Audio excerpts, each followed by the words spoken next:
بسم الله الرحمن الرحیم. بالکل تاسو کتلی شئ د مدرسه عربیه دارالتقوا چې کوم طلبا دي هغوی منګورې ته راغلي دي.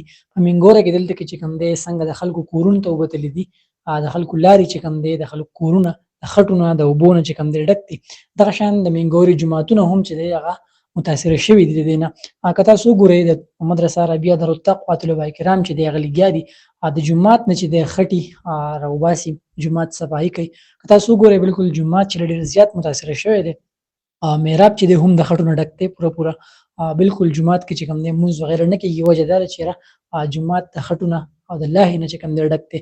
د مدرسه عربیه دارالتقوا چې کوم 300 زکي طلبا راغلي دي، هغه تاسو کتلی شئ لګیا دي په جومات کې. د جومات هغه صفایي چې کوم دی هغه کوي، ښه پوره حده پورې چې دی نو خپل کوشش کوي چې جومات صفا کړي او په جومات کې چې کوم دی بیا هم لمونځونه وشي او جومات کې چې دی بانګونه چې کوم دی شروع شي او جومات هغه رونقونه چې دی هغه بحال شي.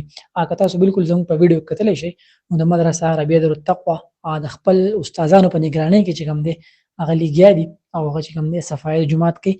که تاسو وګورئ جومات کې چې کوم دی قرآن شریفونه چې کوم دی هغه هم چې دی بالکل چې دی نو خراب شوي دي او حالات چې کوم دی ډېر زیات ګډوډ دي. که موږ تاسو ته وښیو نو ټول جومات چې کوم دی هغه ډېر زیات چې هغه متاثره شوی دی، د الله پکې ډېر زیات دی، خټې پکې ډېرې زیاتې دي. خو د مدرسه عربیه دارالتقوا چې کوم طلبا دي هغه په جمع باندې لګیا دي او ټولو چې کوم دی ځان سره سامان وغیره هم راوړی دی، خپلې کشۍ بیلچې ځان سره راوړي دي، دغه شان ګاډۍ ځان سره راویستې دي په دې غرض چې دغلته به نورې چا سره ګاډۍ وغیره د سامان به نه وي.